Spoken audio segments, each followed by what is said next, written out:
Hey, what's up YouTube? Balder here, and it's time for me to share my opinion once more.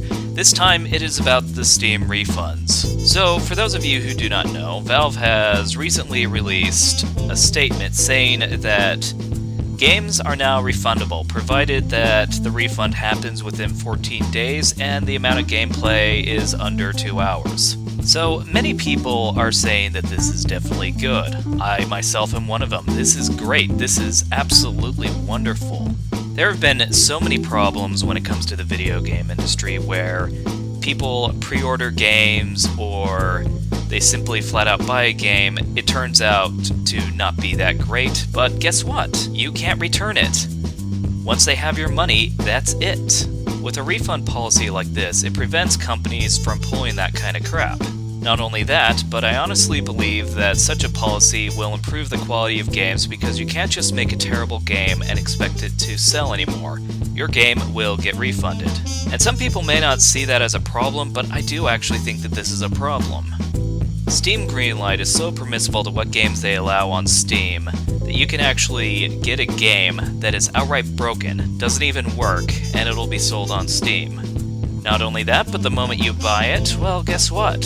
You just gave the company money. There's nothing you can do about it. Now that people can refund these products, I think there is going to be a huge boost in quality of service. Some people, however, disagree with that. I don't happen to be one of those people who disagree with it, but there are people who do, namely developers. And this is kind of annoying. Their argument, albeit a pretty convincing argument, is that there are some games that are good that are under 2 hours. Okay, that's fair, but if we were to look at it more deeply, you have to realize these games are pretty uncommon. Yes, you have Gone Home, and yes, you have Portal, and you could argue Stanley Parable is one of them too. It really just depends on the game. Here's the problem with that argument. This is where things become political, because there are some good points about that. However, it seems like their solution is to get rid of the refund policy altogether. That is a very anti-consumer movement right there. And this kind of goes into a political philosophy, more like right-left politics.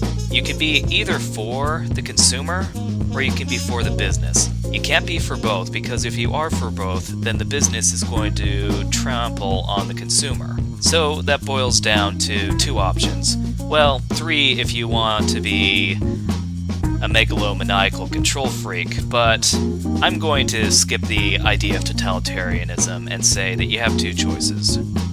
You can be for the consumer and for these refunds, or you can be for the businesses and take away the refunds. What do you think is more fair? Personally, I go with the former. I much prefer to protect the consumer than protect the business.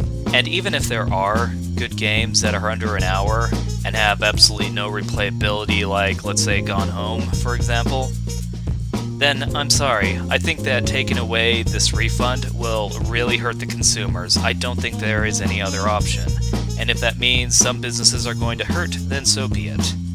It's kind of like those arguments against my reviews. I've heard some people say that my reviews could actually cause damage to these companies.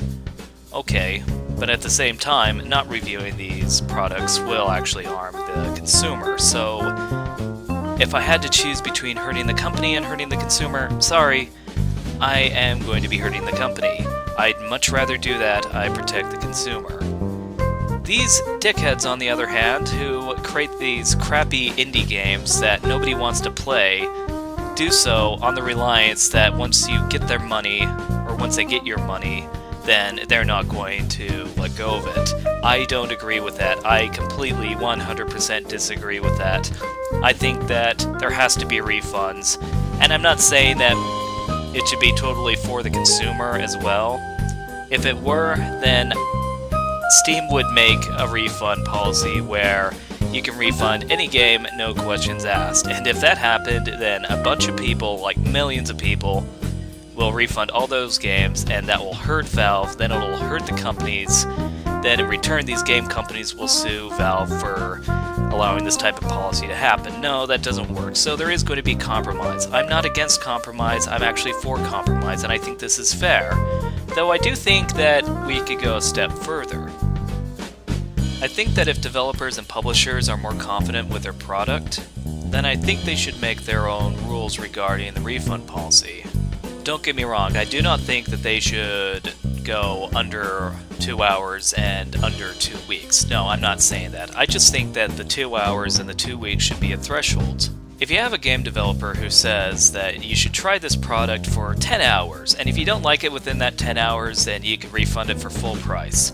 If companies did that, then that shows that they are confident within their product. Don't get me wrong, I am not against companies at all. I think that if these companies are honest and they make a good product, then they should be able to market that product with their own refund policy if they so desire. I just don't think that they should be manipulated to the point where you can't return it if it's under an hour. I just think that is totally unfair. Hopefully somewhere down the line, Eagle Dynamics adopts a similar policy to that of Steam. I think it is definitely good, and I do think that this is pretty relevant in the flight simulator community. I know I keep complaining about the lack of content on these aircraft, such as the F-86 and the MiG-15, but in all honesty, it really doesn't bother me. However, it may bother some people, and for that, I do think that they are entitled to a refund, or they should be entitled to a refund. Anyway, that should be it. Hope you guys enjoyed, and as always, like and favorite this video and subscribe. There are plenty more videos where that came from. See you. Have a nice day.